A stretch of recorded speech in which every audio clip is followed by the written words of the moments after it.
I'm Adam. This is Dan, and we're here to talk about Pirates of the Caribbean.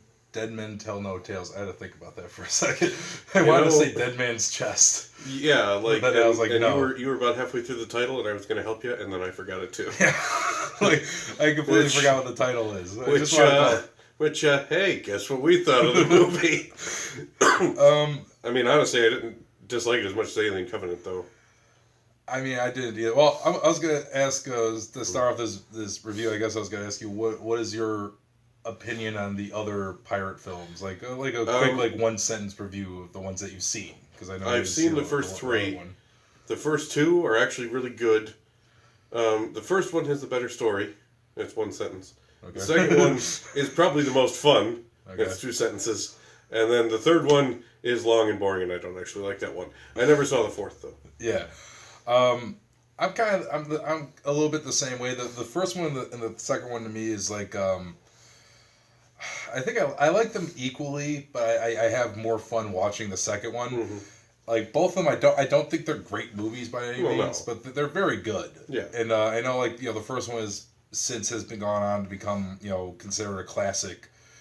But like the second one, yeah, I don't think I call that a classic, or even the third one. The third one, I has stuff in it that's good. Mm-hmm. It has stuff in it that's really good, like the action sequences, the climax of the movie is actually really good, but it's just that the build up to it, it's just so it's way too long, and there's the fucking plot becomes too convoluted, and like there's too many twists and turns and backstabbings, all this shit that never really leads anywhere. Yeah, no. There's a lot of good ideas in the third one, but the execution isn't there, Yeah. and it's too long. So like the third one but I could still actually, when the third one is on like FX or something, when it's on cable, I'll turn it on and I'll watch it. And I still highly enjoy parts of it. It's just a lot of it is just kind of boring. And you didn't see the fourth one. No. And that's a good thing because I only saw the fourth one time in theaters, and I'll never forget walking out of the theater and thinking to myself, I'm never going to get like that 3 hours of my life back. Because the other one, it's way too long. The plot sucks. There's like fucking plot holes and fucking storylines that go absolutely nowhere. There's like this whole thing with like a mermaid and like another character that we know nothing about, and it doesn't go anywhere. Like the chemistry between Jack Sparrow and whoever Penelope Cruz played is completely terrible. And the one thing I will say about the fourth one is that was the one everyone was looking forward to originally, because everyone was just like, hey, no Will Turner, like Jack Sparrow's gonna be front and center. Like, all right, that's what we wanted because we're all Jack Sparrow fans. And then you quickly realize about 20 minutes in that movie that Jack Sparrow makes the worst protagonist like in the history of cinema. Like, he's not the guy to follow. No. Like he works much better as the guy who creates mayhem and fucking is comic relief while the other people drive the story forward. That's what he's better at. And this film kind of puts him back into that role. Yeah. Like, he's still sort of more the main character just because we've been following him for 5 movies now, but he's not really the one pushing the story along. No, it's Will Turner's son this time around, whose name escapes me. Henry. Was it Henry? Henry Turner. Henry Turner. I don't know why that sounds funny to me.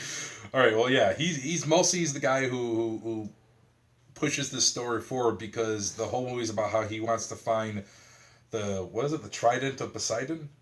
Was that what it was? He wanted to find the Trident of Poseidon. Okay, because to break the curse on because he finds Will out. Turner. Yeah, he finds out if you find this thing, it breaks all sea curses. So he wants to break Will Turner's curse, because he became the captain of the Flying Dutchman at the end of the third movie, and he wants to break that. So he enlists the help of Jack Sparrow, who also happens to need to break a curse because Javier Bardem's character Salazar is a ghost. He's not a pirate. He's a Spaniard. Yeah. A ghost Spaniard who's after Captain Jack Sparrow, because movie. I thought the movie started okay.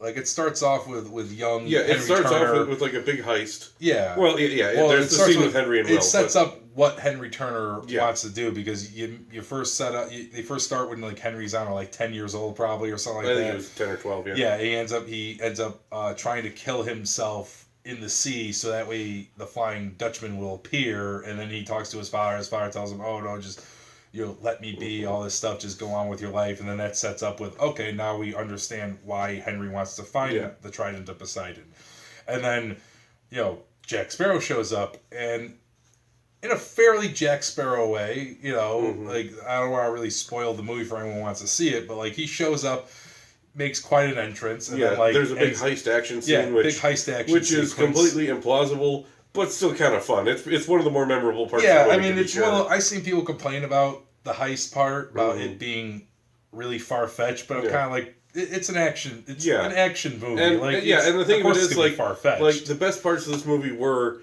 the parts where Jack was, kind of being Jack.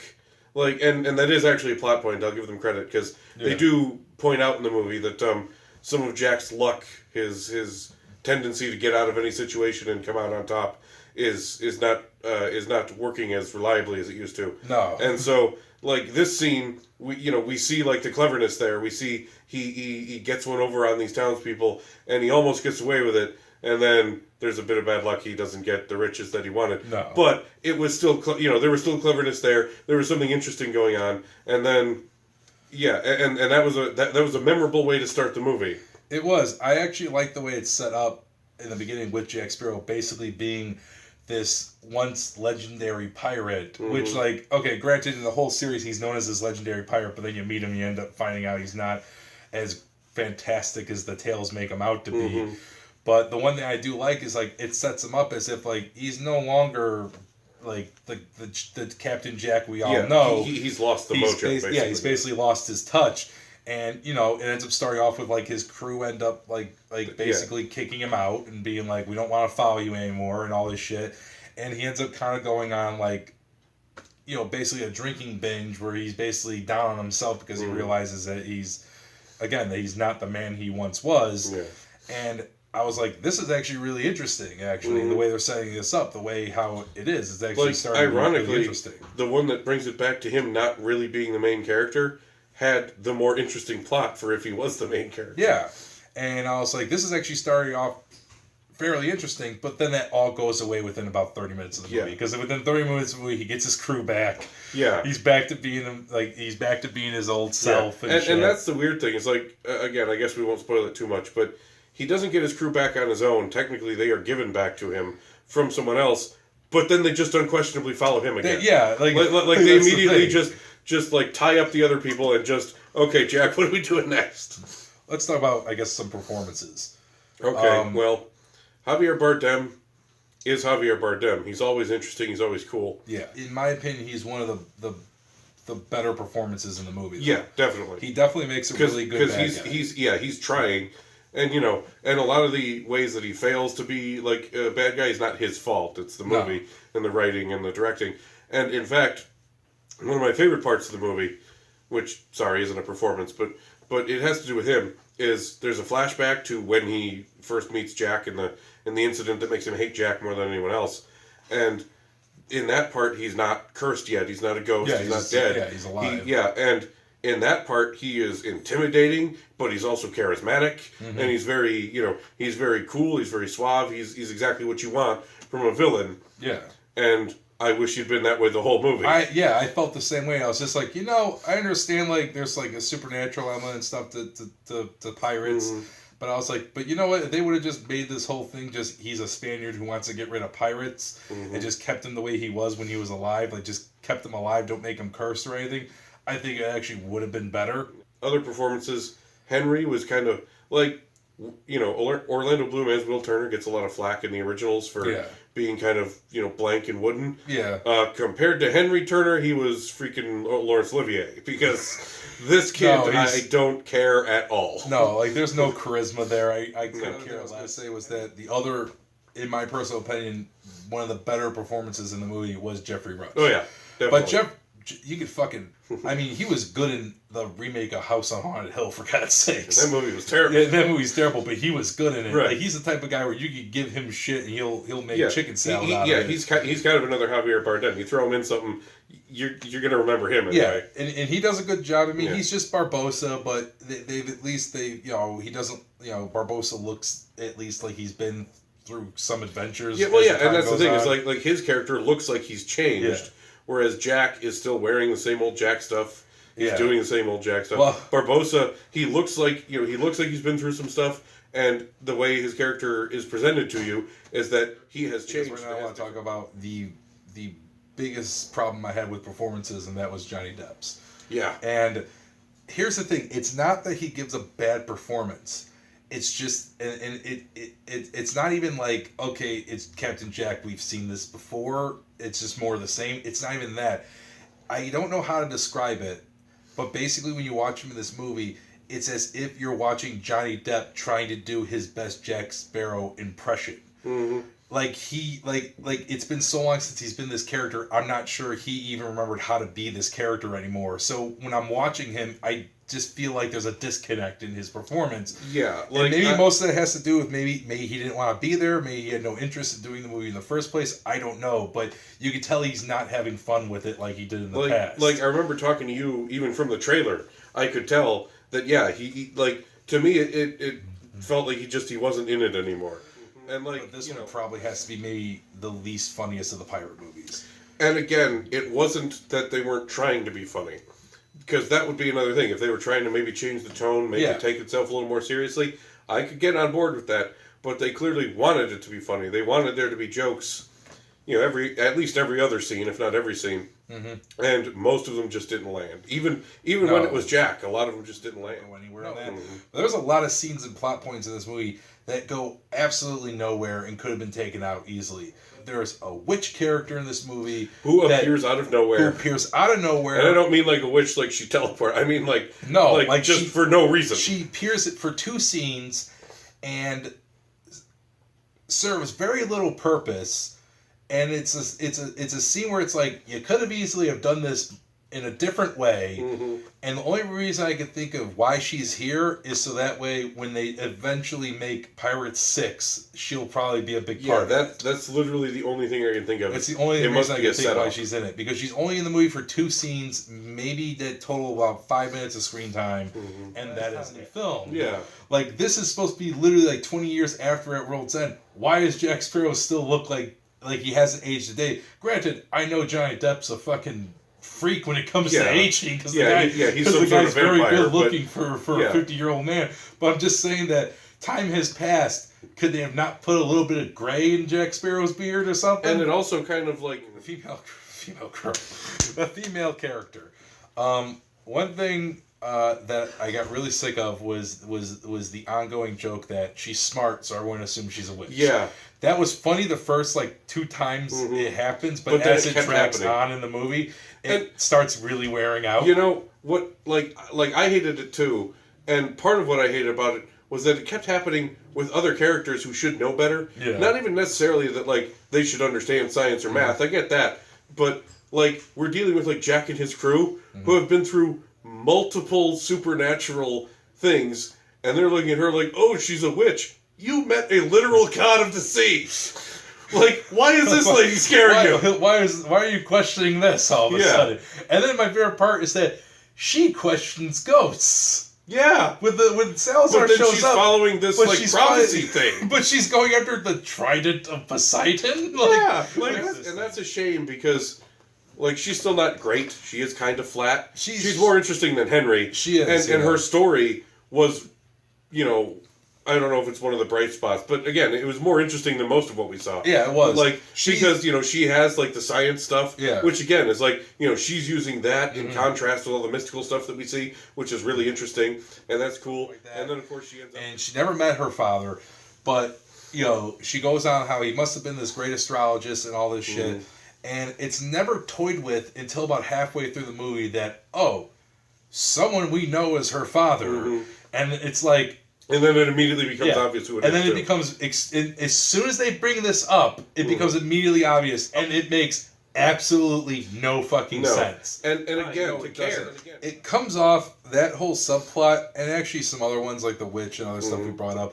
Some of these things come up as if they're... I'm sure these scenes have popped up during the numerous rewrites that this movie probably went through, and that's what all these feel like. These feel like as if they're thrown in at the last minute as a rewrite to maybe give more of an interesting backstory to these characters that are basically new to the movie, to the franchise. But it just felt like it wasn't necessary. Yeah. It just doesn't feel necessary. Okay, I'll talk about the special effects in the movie. Oh, Lord. Which, the special effects at times looked very good, and at times looked like shit. Especially when it comes Salazar to... and his crew yeah, were the like, big sticking points for me. Yeah, like the Salazar and his crew, like, Salazar looked, for the most part, amazing. And then, like, some of his crew looked amazing. Most of his crew looked like shit. Mm-hmm. I mean... And even Salazar himself, I'm sorry, there were parts where he didn't look where he really good. didn't look very good. And, like... And I don't know if it's bad CGI or it's just bad design. It's maybe it's a combination of both, but there were certain ghosts, but like they're ghosts of whatever is left of them. So like he only has like you see the front of his face, but you can tell that like behind him there's nothing. Yeah. And like parts of his body are missing, and then a lot of his crew have the same sort of deal where like parts of the face will be gone, or parts of the head, parts of the limbs. There's one guy that's literally like just. I don't know, like just a shoulder and just a hand. Yeah. That just kind of float around randomly. And like when I saw that, I was like, that's interesting, but it just doesn't, it just looks stupid. That's exactly what I was going to say. It was like the concept is kind of neat. Concept's neat, but it's just not... like, it looks terrible. It's not executed. And then you contrast that with parts. Overall, I don't think it's a bad movie at all. I think there are parts of it I enjoy. Again, Javier Bardem is probably one of the better spots of the movie. So is Jeffrey Rush as Barbosa. They both, I'm not gonna say knock it out of the park, but they do good jobs with their performances. Johnny Depp to me felt off. Again, Henry Turner has zero charisma. No. I don't care about him. I don't care if he ever shows up again. The other thing I'll say is that, if you're a big Will Turner fan and you like Orlando Bloom and you're excited that he's in this movie, he shows up literally for 2 scenes. So at least he speaks, though. At least he speaks. Keira Knightley did not. Yeah, Keira Knightley said nothing to say. She shows up at the end for like 5 seconds. It has good action sequences. It definitely has a lot of misses rather than hits when it comes to the jokes. The jokes stick their landing only a few times. Most of them aren't that good. There are plot points that go nowhere. There are scenes that feel like they were not needed, that could have been cut out, but I will say that this film is well paced, though, to the point where I wasn't bored with it at all. It did hold my interest enough. Again, I will say I actually did enjoy this movie. I just wouldn't say it's a good movie. It's definitely better than the last Pirates. It's probably, to me, on par with At World's End. Where at World's End, to me, the biggest problem was its length and its pacing, but it had really good epic action sequences that I thought were really well done, as opposed to this one has better pacing and just decent action sequences. So overall, I'm going to give the film a 6 out of 10. And maybe some people who've seen it will say that maybe that's me being a little too generous with it, but it's been a while since we had a Pirates movie, and I think after the 4th one, I think everyone suffered from Pirates fatigue, and basically, and when this movie was coming out, I was like, it feels about right. The time feeling, it feels about right that we should get another Pirates movie. We should revisit this world, and I actually had fun and actually enjoyed revisiting this world and revisiting these characters. It's just unfortunately, it just wasn't executed in the best way, but I did find myself enjoying it. I didn't immediately regret spending money on it. I did like parts of it, like I said, and if it's ever on TV, I might watch it again. The one thing I will definitely say is that this movie sequel baits itself at the end, which I could see why they did it, because if this movie goes on to make $1 billion, I'm sure they want to make more of them. I'm sure everyone a part of them is going to want to be a part of more of them. But I will say this, if they don't make any other Pirates movies, if this movie is it ends perfectly, in my opinion. Yeah. It ends in a perfect way where I think... You get your happy ending. You get your happy endings. You get your heroic sacrifices. Yeah. And you get Jack kind of with a new lease on life. Yeah. They didn't go out on the highest of notes. No. But they went out on a better note than what they could have. Meaning the 4th movie. Yeah. So again, overall, 6 out of 10. Honestly, I would say about the same. Because there's enough in there that I didn't like. I wasn't sitting there angry the whole. again, I keep comparing it to Alien Covenant because that movie made me angrier than a lot of movies have. Especially recently.